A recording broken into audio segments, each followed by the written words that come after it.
Mark is a former outdoor and extreme sports editor, formerly of the SCMP here in Hong Kong. He's an adventurer in the truest sense of the word, dedicating himself to some impressive feats of human endurance. But his journey has not been a simple catalogue of triumphs. It is a masterclass in how we respond to failure. After two very public and frankly humiliating attempts to row across the Atlantic, which ended in rescue and newspaper headlines, screaming in the headlines, Captain Calamity, he didn't retreat. He dealt with that failure, and he eventually embarked on an even more audacious quest to become the first person or people to kayak the entire of the Northwest Passage under pure human power, a 2,000-mile-odd journey through shifting ice and polar bears and brutal Arctic conditions. Sounds great. What he learned out there, trapped on the ice, facing moments of genuine peril, transcends adventure. He learned a profound lesson about control, that while we can't control events, we have absolute control over our perspective. He learned to sit with discomfort and to find a reward not just in the outcome, but in the struggle itself. He learned to ask a very interesting question: what is my polar bear? But Mark will explain that. A question that shifts focus from a distant goal to the intrinsic value of the journey. His successful expedition made history, earning him awards like European Adventurer of the Year and, interestingly, Asian Adventurer of the Year. But more importantly, he emerged with a powerful philosophy on resilience, teamwork and mindset that he now shares with global corporations and professionals. His insights are not just for conquering frozen seas and dealing with polar bears, they are for navigating the high-pressure, high-stakes environments we all face. Hi. Okay, Mark, now your story starts not with a triumphant victory, but rather a very public failure. Part of the Captain Calamity team after your first Atlantic rowing attempt. Now, can you take us back to how it all started? Yeah, well, I mean, how it all started it's difficult to pinpoint. Like, when did this seed begin to grow into like taking on these adventures? And like, if there was a catalyst moment, just as I was leaving university, a friend messaged me with a video of people rowing across the Atlantic and said, "Let's do this." And we were so naive and thought, yeah, we can just like, nobody wants to miss the parties at the end of graduation. So we'll do that into June, and then we'll pick this up in August and we'll row the Atlantic in December, which is naive because it takes years of particularly fundraising but also training. And so that got delayed. I moved to Hong Kong. We were in different countries. It sort of became a bit of a damp squib. And then we found this guy who was posting an advert to row the Atlantic and set the world record. And you paid him and he did all of the logistics. It's cheaper because there's more people, so he splits the cost, and it's above all logistically easier when two people on the other side of the world. So we were like, why don't we just go on this guy's boat? And it was at that moment that the world record thing started to just balloon. I didn't know that there were world records in adventure. I thought that was just for the Olympics, but now I thought I could be a world record setting adventurer. That was the obsession. And so we fundraised. I saved. I don't think I got any sponsors for that one. So saved money, spent money on it, trained, went across for a training weekend, and this guy had already had a couple of successes and a series of failures as well. And the press, I think, had called him Captain Calamity for the first time in something like 1998. But when you want to do something, when you really want to do something, it is incredible the amount of like self-rationalization that you can do. Well, that was the newspapers just with headlines, and you can.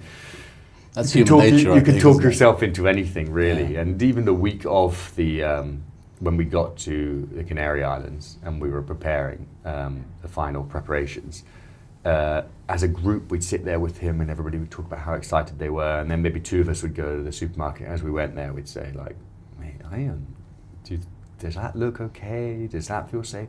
I am worried." And then we get back to the group and all just have this group think, and then two different people would go off to the cafe for lunch and they'd say, "I'm worried about the food." I know, I didn't want to say anything.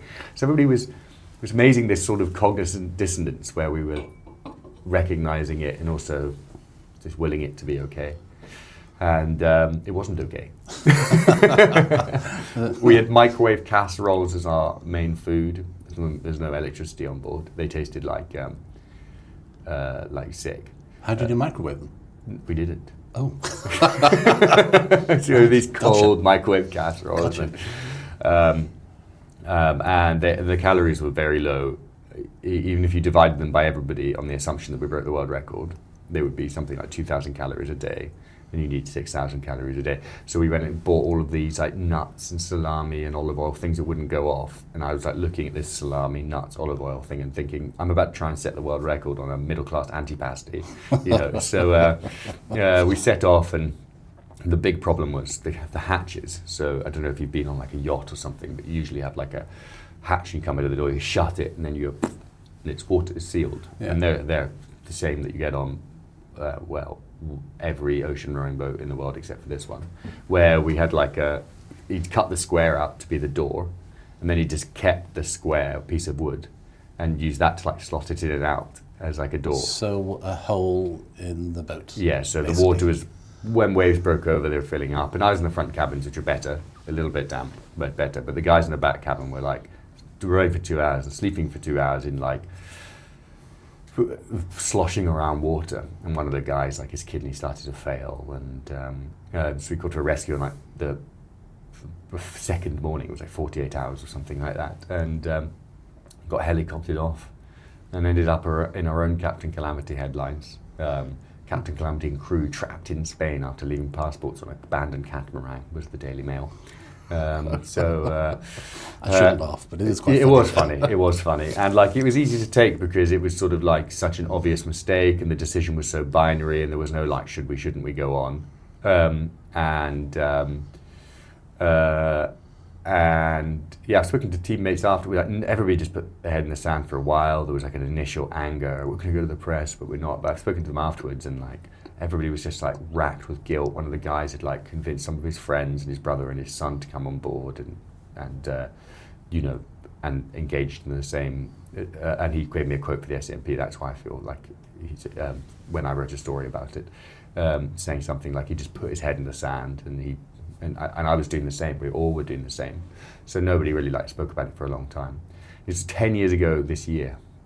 Right. So I'm going to organise some kind of Zoom drinks or something with the team. But I know people were having nightmares about the back being ripped off and them slipping into the sea. I was having nightmares about like the water being at, like the boat being at my head level and the water sort of just coming over like an infinity pool, and killer whales going around it, and I'd scream to the captain, killer whales, but then my voice would go, and I wouldn't scream. And like, I wasn't really traumatized by it, but they were like clearly something. That stayed with you for a while? I didn't have PTSD or anything. In fact, I felt like I bounced back immediately because the decision was so binary and the mistake was so obvious. It was like, well, let's go again. We weren't making the same decision. It didn't put you off? No, so yeah, I wanted to row the Atlantic again, and I was now obsessed with world records. So me and a woman were going to go and be the fastest male-female pair ever. And we set off, and the first time I made it a heroic 2 days. This time I made it an even more heroic 3 days. Yes, it's an improvement. So, at this rate, every few years, 1 day extra, I'll be across the Atlantic by the time I'm 72.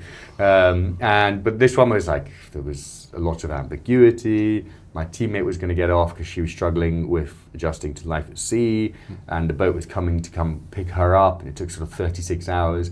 And as we waited, I then began to get into my own head. We were having problems with the power, which was supposed to be solar power, but it wasn't really charging.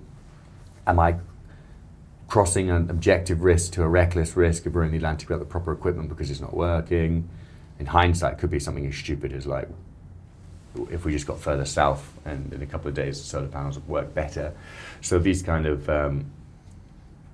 the ambiguity of it, there was no like, should I, shouldn't I? And I got off and I felt like I chickened out. And in hindsight, maybe I did.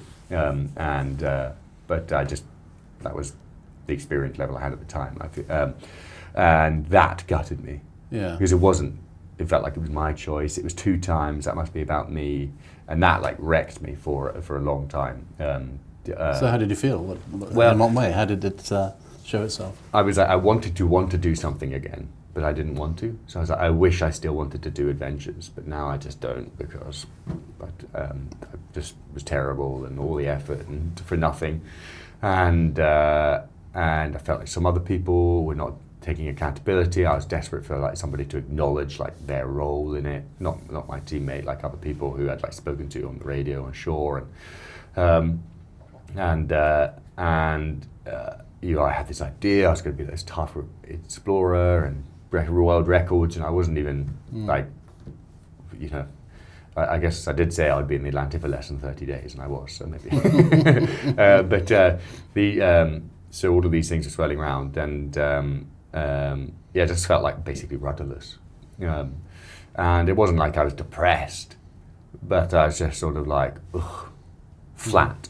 And yeah, it's really messed with my identity and mojo. And I'd also quit rugby to do it, and I was planning on coming back to playing rugby, but I didn't. So like, I felt like, well, I used to be Mark the rugby player, then I was going to be Mark the adventurer, and now I've ended up with neither. Yeah, after a year or so, I started ultra running or trail running, and with the aim of doing 100K. And sometimes you have to feel good to start to do something, but sometimes if you do something, you start to feel good. So like, you got to take the action, and the mood follows, rather than wait for the mood. That helped for a number of reasons. I was just doing something. It was fun. There was a community in it. People I knew from my work at the SMP writing about them. So like, there was a community. And also I have absolutely no hope of even doing a good time, let alone winning or setting a marathon record or anything in ultra running. You know, when I tried to do the Hong Kong 100, when I did do the Hong Kong 100, my goal was sub 24 hours. The winners do it in 10, just to contextualize. I'm not.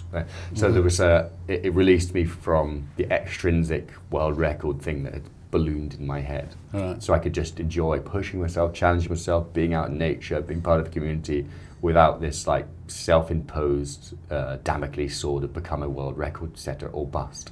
And that helped. And then when I did the Hong Kong 100, my knee completely and utterly blew out about 8K in.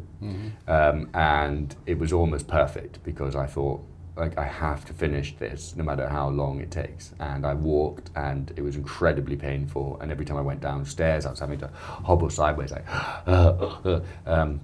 I did manage to finish whatever was left, 93 kilometers by that point, or maybe more, because I think it's 105 kilometers. But it was just the amount of suffering for me to be like, see, I could have given up and I didn't. I'm not as pathetic as I thought I was. So it was just the correct amount of self-inflicted punishment that I needed. And I'd also always thought about the Northwest Passage, even before I rode the Atlantic, or didn't row the Atlantic the first time. And I saw somebody started posting adverts saying he's looking for a crew to row the Northwest Passage. And at that point, it was like, well, if I wait until I'm ready, I'm going to miss the opportunity. So I signed up to that team at the same time. And then on the back of that, I started reaching out to psychologists, like sports psychologists and military psychologists, like trying to understand resilience and team cohesion. And my question was almost like, I failed to row the Atlantic, so I'm not as resilient as I thought I was. Then I had a huge crash mentally out the back, so I'm not as resilient as I thought I would. I want to know how I can be more resilient to succeed, and more importantly, more resilient so if I don't, because the Northwest Passage is so uncertain, that we're more likely to fail than we are to succeed, how I don't face that same crash again. And now that's what I talk about with companies. What did they... what did you learn after speaking to these guys and then analysing yourself? Well, the first person I spoke to was the most influential, and it has morphed into this polar bear framework, which I talk about now, and of how to be resilient. And I thought she was going to talk about being tough. You got to go out and do like incrementally more and more tough things until you feel like competent and confident in your own toughness that you can take on an even tougher thing. But instead she said, like, why do you want to do it? Like, why? What is it you want to do? Sounds like you're obsessed with being a world record setter. And she gave me a framework from these two other psychologists where they said there's only 3 reasons why people do sport: performance, discovery, and relationships. And performance is extrinsic, win-loss, you lose or you don't. If you are 1-0 down, that's a failure, and if 1-0 up, it's a success.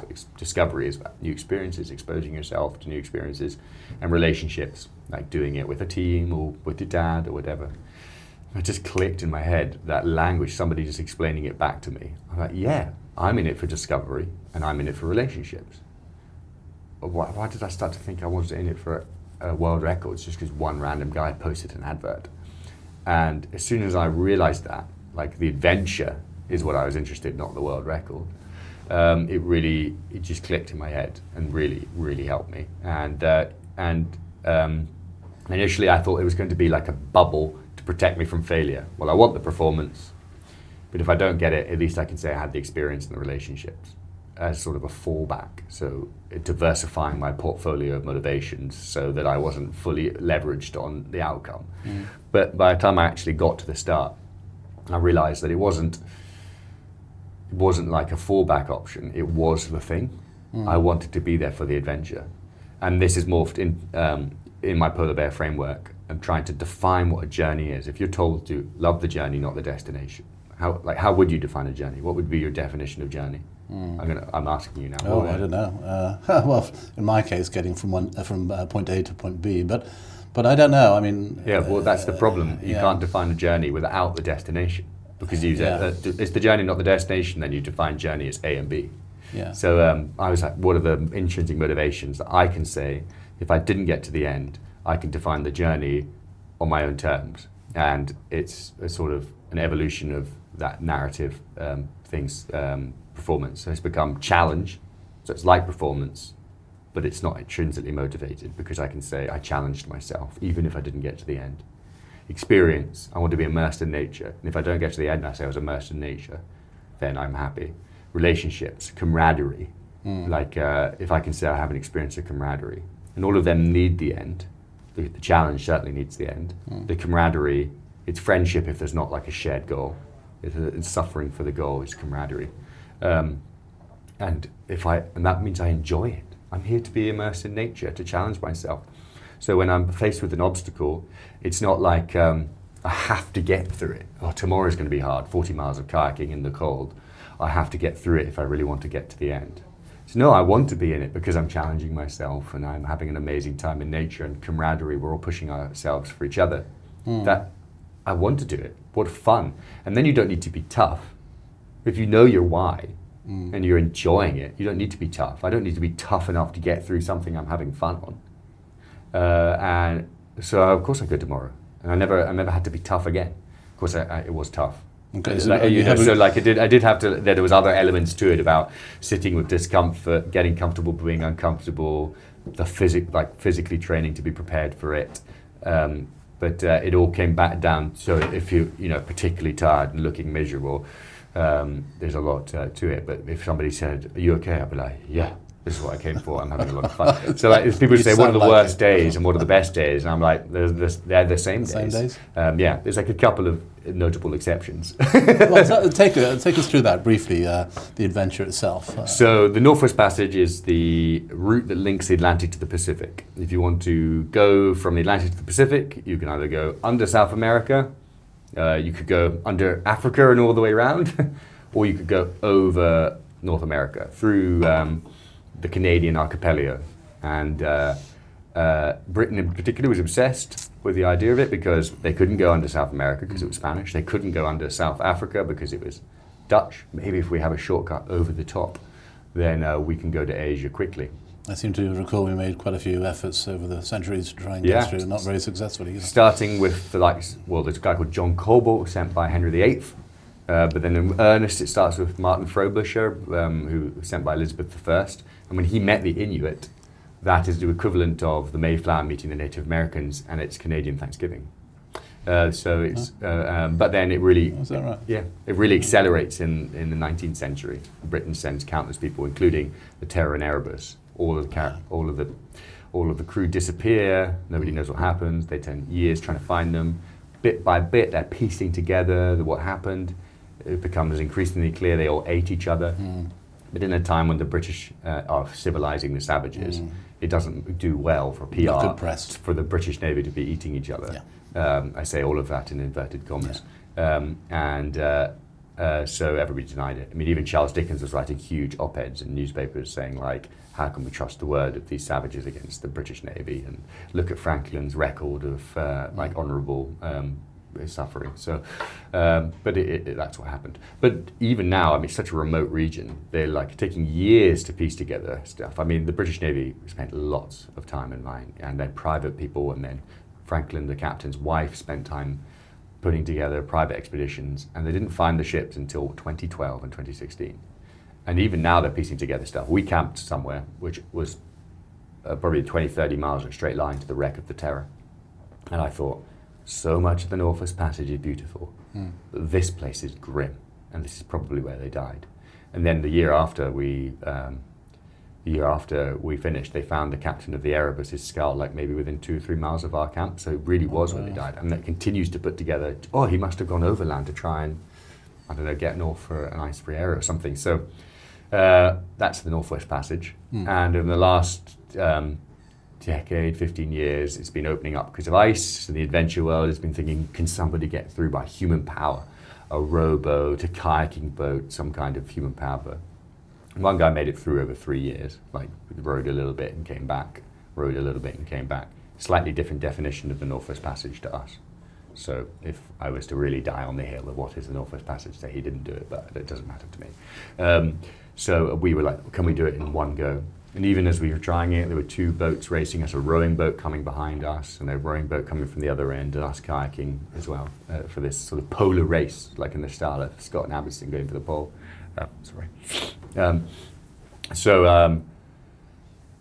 Yeah, that was what the Northwest Passage was. And even though the ice disappeared, there's still a lot of ice. We were trapped in the ice often. And scary. You were scared? You must have been scared. Well, and yes and no, because 2 things. The challenge is the point. I mean, in my talks now, I say tough things are tough. That's not the problem. That's the point. And if you reframe it not as an obstacle, but as a challenge you want to engage in for like growth and satisfaction and the excitement, then suddenly I'm not scared. I'm like, here we go. And I would say that in 99.9 scary situations, that's when I came alive, and I was like, yes. And people think I'm an adrenaline junkie, and I refute that, because it's the exact opposite. In the moments where the stakes become life and death, everything narrows to an utter present, next step, next stroke, simplicity. Your whole consciousness is completely engaged in this exercise, that you don't have time to think about literally anything else. Emails, what's going on at home, how long is it going to take to get there, and it becomes calming and focus and flow in a way that is very difficult to recreate in real life. And then after you finish, you reflect and you're like, oh my God, we almost died, and maybe my heart's going.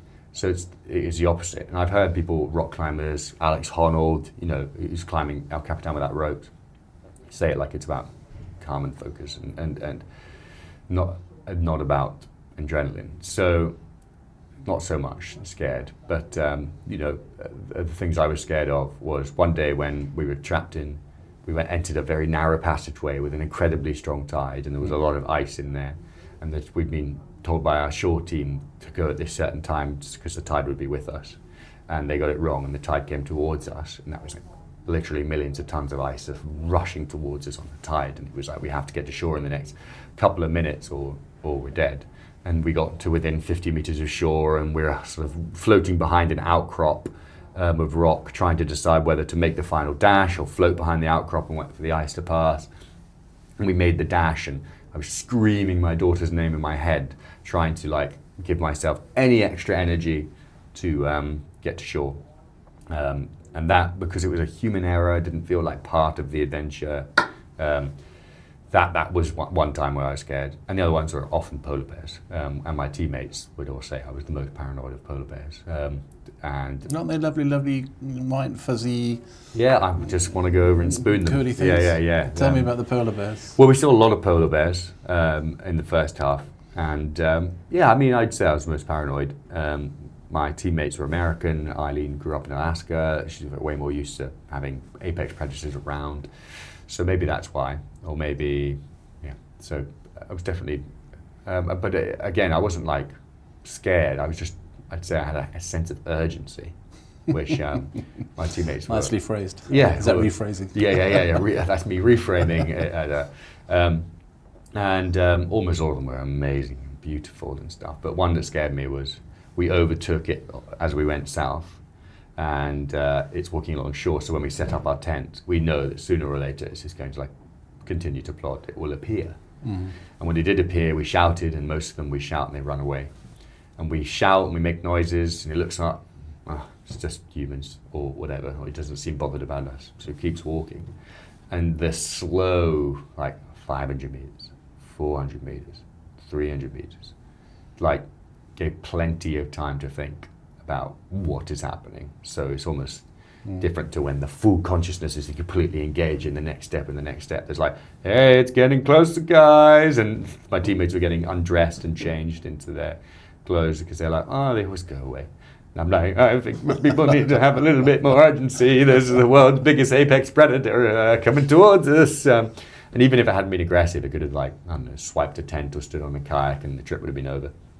And eventually I ran at it with my teammate Eileen, who was... you ran at it? Yeah. Not away from it? No, you ran at it? Okay. But you run away from it and it can, like, provoke a predator-like chase mechanism, and you can't outrun it. It's much faster than us. Well, I certainly can't, but you can. Well, no, I couldn't. You just have to be faster than the person behind you. Yeah, exactly, we ran at it, just like a little 4 or 5 meter sprint, and it got in the water and swam away. But so it wasn't even the closest we came to a polar bear. I came out of my tent a couple of times, and there was a polar bear right there. One of them got a fright and ran off, and then I fired flares into the air to keep them running. And another one, Jeff and West, went out and it just ran away, and they came back. And but then another one just wouldn't move, and we were throwing stones at it and screaming at it. And it was about 10 minutes it was there.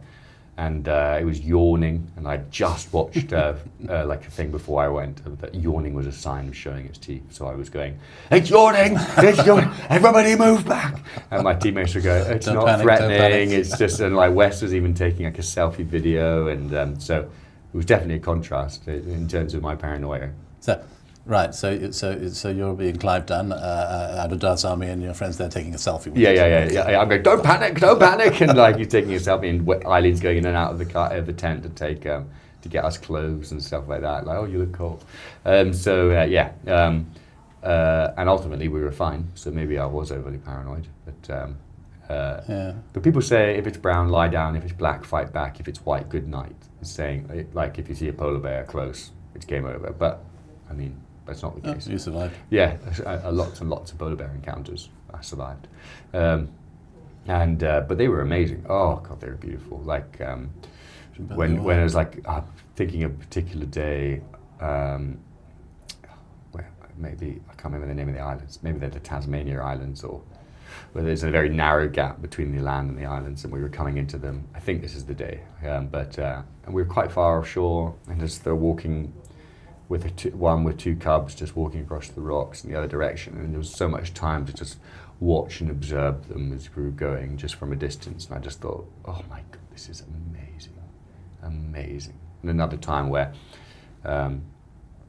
we were stuck for 15 days at the beginning in a cabin because the ice was on the shore, and we got increasingly frustrated, and Jeff and I were taking like a video diary and saying like, everybody's getting a bit testy, and I'm sure as soon as we start moving, everybody will feel better. And then there's a bear! Looked across, and there's a bear sprinting across the ice towards a huge whale that was going along the edge of the ice. For a second, I thought it was going to pounce, but I think it was maybe just a coincidence. It was running for us, and I was just like, wow! And then I watched the bear for ages. It swam in the water, and it was so difficult to keep track of. It just looked like a piece of ice. But occasionally, oh, there it is again, and it hauled itself out of the ice and walked across these big black cliffs in the background, and I was just watching it through some binoculars, and like sort of the circle of the binoculars framing this bear walking across the ice with like cliffs in the background. I was like, this is just iconically Arctic, just unbelievably amazing. So the polar bears are one of the things I love and adore the most, even if they were a little bit scary at times. My teammates will maybe if they watch this will go, he's he's underestimating how nervous he was. You know, there was times where I wanted to move camp because I was like, "This polar bear footprints here," and Wes would sort of have to talk me down, like from it, and say, "Well, there's polar bears everywhere." That would, rather than saying you're safe, you say it doesn't matter where you move. So, yeah, sorry. You certainly chose good teammates then, and you must have become really quite close. Yeah, I mean, I owe them so much. I had a rowing team, which Thunder the Wits kindly sponsored, and then I fell out with my rowing team very close to the start, and I'm sure you got your worth from the sponsorship, mate.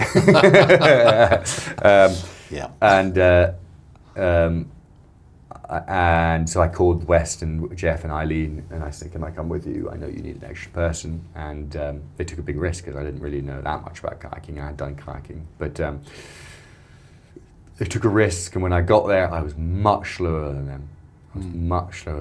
West and Eileen in their kayak, we swapped soon after, so I was with Eileen for all of it. But in the first night, I was with Jeff, and Eileen and West could not put their paddles in the water without steaming ahead, and that must have been so frustrating. I mean, it was literally cold. I mean, they got cold like going that effort. I was kayaking with somebody in Hong Kong, and now I'm better at kayaking. I was having the same experience. Like, I was trying to put in as little effort as possible, and even my 0.5 out of 10 was just steaming ahead of my friend, and I was finding it frustrating. And that was for an hour in warmth of Hong Kong, and they had it for the days, but months, and so huge amount of patience, huge amount of risk taking me. Whether or not it paid off, you have to ask them. But I certainly, there was tensions and there was fallouts, and there was pretty like clear. Eileen and I and Jeff and West had like just a fundamentally different approach to what to a lot of problems, which was like. It would have been easier maybe if on one day I agreed with Jeff and one day Wes had agreed with Eileen, and then, but there was like a danger of it becoming like us and them. And in my book I talk about that a lot, and I end up in the middle a little bit, and it was such a fundamental part of the experience, the decisions and the frustration, that I had to talk about it, tell a story properly, and but in the end, you know, like I just love them. And I have so much respect for them, and so much gratitude, and I want to talk to you about something that I won't keep you too much longer. No, talk to me forever. I love the sound of my own voice. So you went through a bad time, the first couple of times when you didn't succeed, and you obviously addressed that, and you went to quite some effort to see psychologists and so forth and try to understand, and you came up, you managed to deal with your issue then, and since you've been on this adventure as well, you have come up with, maybe you've refined that philosophy into something about the question about the polar bear, which I want you to come on to in a minute. But also I want you to, if you could, just after explaining what your philosophy is, if you can give us an idea of how you think in this profession that might be useful. I say that in this regard. We have a lot of youngsters, of course, and excellent lawyers and young partners and so forth coming through in a lot of firms, and certainly this firm here in Hong Kong. But stress is a real problem. It's a real problem everywhere. I'm sure it is the case in lots of professions, but it definitely is in law. Especially, it seems, well, I was going to say the younger, but actually also middle-aged people as well, to be honest with you, who haven't dealt with stress very well. But particularly the youngsters who are coming through, they get stressed, they get burnout, things like that.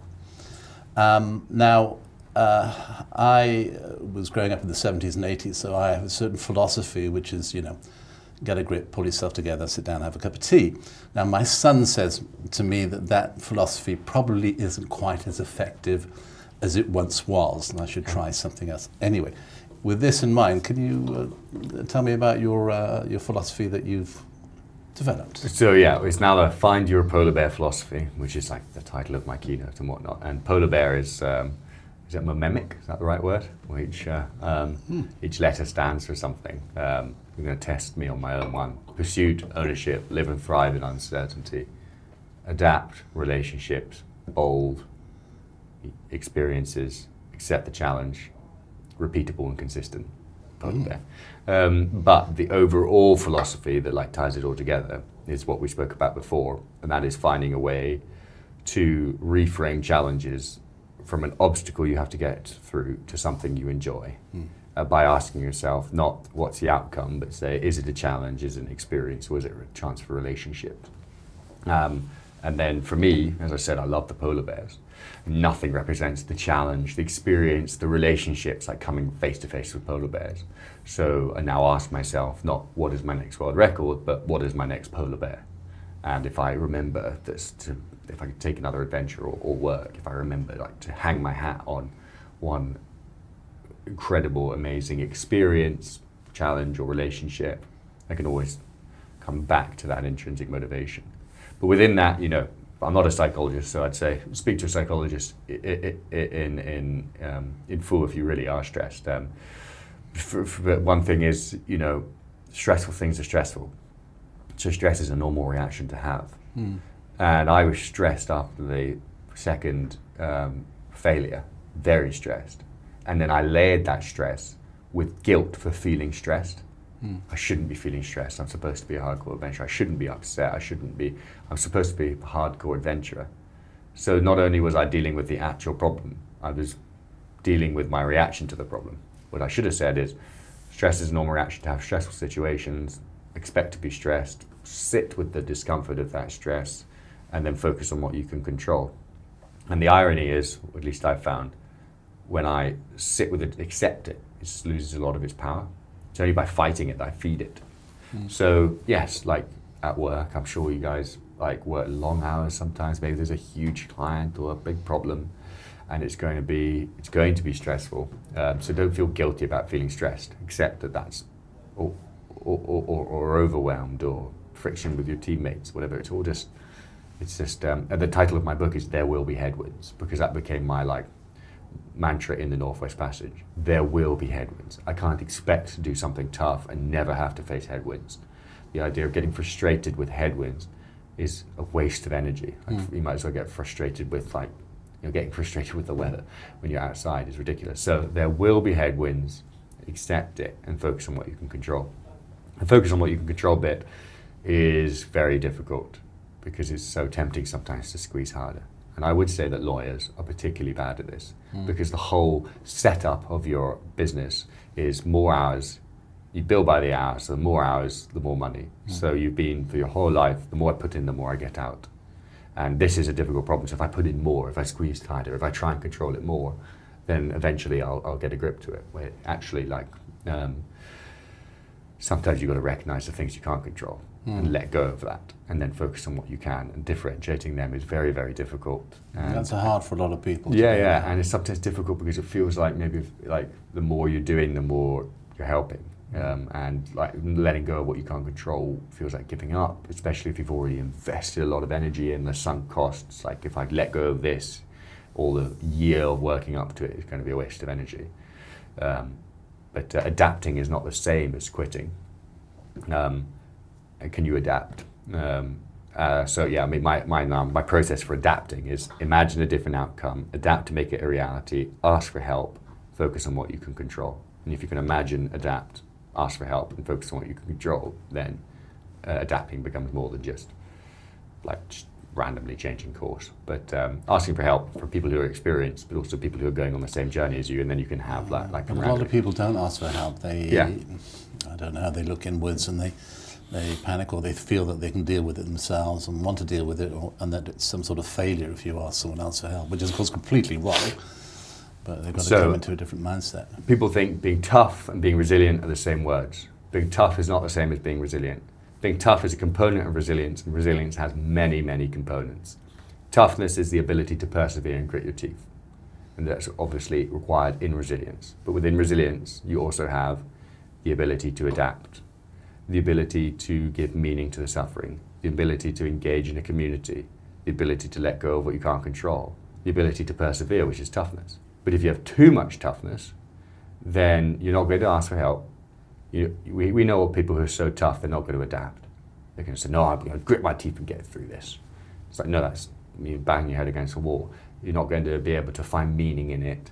So don't be too tough, otherwise you can't be resilient. When I give talks at schools, I say the difference between a tough person and a resilient person. They're in an exam, they turn over the page, and they've never heard of the question. And one of them is resilient and one of them is tough. The tough one says, I don't care, I'm not going to get overwhelmed. I'm going to finish this question no matter what. And they do everything they can to finish the question, and they fail the exam. And a resilient person says, I'm resilient, I'm not going to get overwhelmed. I'm going to move on to question 2, finish all the other ones, and come back to it if I have time at the end. And they fail the question and pass the exam. And then, that's what, take whatever metaphor you want in life, move on to question 2 if you can't. Don't be too tough. You've got to be tough enough. Like if you're not tough, you can't be resilient, because then you're just adapting all the time, in the name of resilience, where sometimes it requires you to knuckle down. Yeah. But if you're too tough, then you can't be resilient. Any words of wisdom to the young lawyers in Hong Kong? Ask for help. Or the middle-aged lawyers. The middle-aged, yeah. I mean, my words of wisdom would be, go from overwhelmed to surviving by imagining a different outcome, adapting to make it a reality, asking for help and focusing on what you control. And then go from surviving to enjoying yourself by asking yourself, is this a challenge, is this an experience, or is it a chance to build relationships? And then you can have that sort of journey focused instead of outcome focused. And you might think, well, I hope all of my employees don't lose focus on the outcome because we've got bills to pay. But if you're enjoying it, then the outcome will sort of look after itself. Yeah, and, not always. Sometimes you'll fail. That's inevitable. Otherwise, you wouldn't need resilience if it was easy. But then you'll say, oh, well, it was fun, so I'm going to come back tomorrow. Whereas somebody else who fails and they have nothing else to draw on except for the outcome will sooner or later burn out. So now you've spent many years in this wonderful, exciting city that I call home, that you used to call home, Hong Kong. So what are you doing now? Where are you? So I'm in London, working full-time as like keynote speaker, workshop host, off-site organizer for companies, and I'm in Hong Kong because I've been flown here to talk to another law firm, a client event for them. That's my full-time job. I was in San Diego last week giving a talk at a pension conference, and then in Hong Kong this week talking to a client event, and then Singapore on Wednesday talking to a client event. Sounds like I'm very busy, but got nothing in January, so yeah, it's a busy February. And your family, how are they? I have 3 kids, 3.5, 2, and 0, 3 months. And that's awesome. And my wife, as well, who is a lawyer, another lawyer. That's a very there's a lot of us. Yeah, I can't get away from you. Yeah. And I miss Hong Kong. It's so good, the access to the outdoors. As soon as I got here, organised going kayaking. Well, I'm not sure about the outdoors things for me, but yes, I get it. It is. So it's surprising a lot to do. People don't know that about Hong Kong, that how much there is to do here. The parks that we have, the hikes, the beaches, and serious water. Adventure. If you go on a kayak, you can get quite exposed. On Saturday, I went out there, a headland around the Cyclone Peninsula, and it's a very exposed piece of ocean. Big swells coming in, very confused water, like bumping off the cliffs. It was really like right at the edge of my level, where challenge was about to turn into anxiety because I was out of my depth. And then I camped, and then in the morning we had 16-mile-an-hour winds with the swells still coming in from the other side, and when the wind goes against the swells can steepen and begin to break. I was like, I can't go back around that headland. So I was stuck, and so I kayaked around the other way for 2 hours and got to the base of Macklehoe Section 2, which, if anybody who does, is a big hill that goes up and over to Hampton. And I carried 2 30, 40 kilogram kayaks took me 3 hours to do 2 kilometers. And my back still hurts. Wow, you know how to have a good time on the weekend, don't you? And that is my idea of fun. There's all, it's not like adventure light here, adventure diet. It's like you can find your level here, and there's plenty of it. And I went around that headland as one of my first kayaking trips when I was coming out of my slump, and I had a very spicy trip around that headland with a lot of swells, and I just managed to get through it.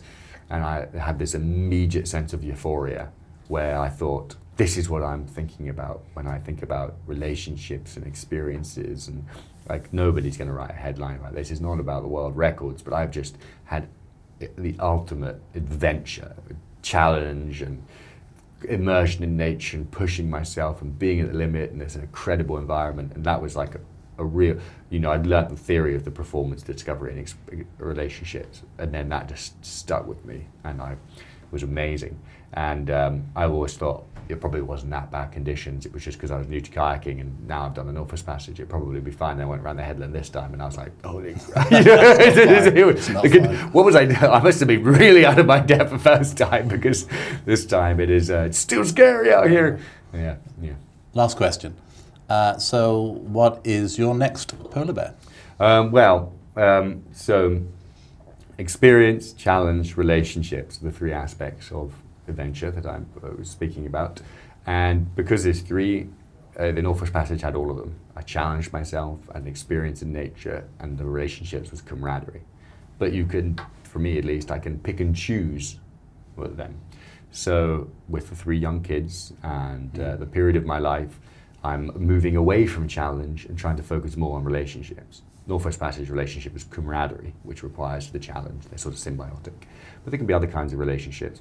So my dad is in his 80s, and he can still at the moment cycle over mountains like most 20-year-olds couldn't. So for the next few years, at least once a year, could try and do like a 2 or 3 day adventure with him. And I'm sweating, we're going up steep hills and stuff, but I guess the outcome of the challenge aspect is not that uncertain. It's more about time. And the same is true with my kids. We walk a kilometre, it takes us 6 hours because a 3-year-old I'm refusing to carry.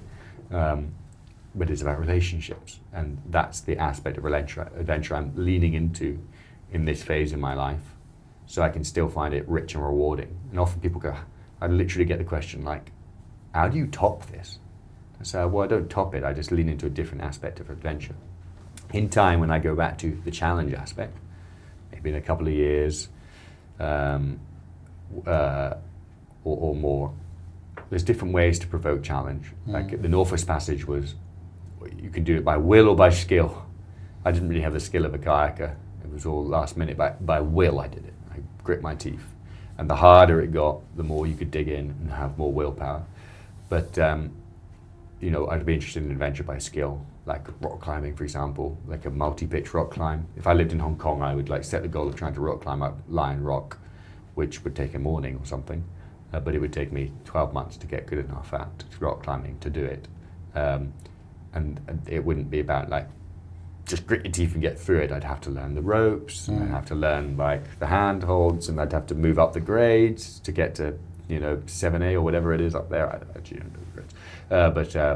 So that would be I'd be interested in like trying to engage in how challenge it is by skill instead of by will. Partly because I can do something that's very skillful, and it wouldn't take 4 months. It would take a day. But that is in the future, because right now, 3 kids, relationships, parents, it's about your dad, enjoying the experience of being in nature and having the relationships of those shared adventures with my dad. And it's not a downgrade. If I look back in 50 years, my dad will not be alive in 50 years' time, unless there's some kind of medical miracle. And when my kids are getting older and I'm the grandfather and I'm reflecting on this period of my life, which will I go, that was better, like becoming European Adventurer of the Year in the Northwest Passage, or like once a year, twice a year, cycling with my dad. I'll probably have a more powerful memory of one of those. That's not to say, the Northwest Passage will still be one of the most formative moments of my life. So, they're different things, but like, it doesn't have to be bigger, faster, harder, colder, stronger. It can be intrinsic in different ways. Great. Well, thanks very much. Well, thank you for having me. Cheers. Yeah. Take care.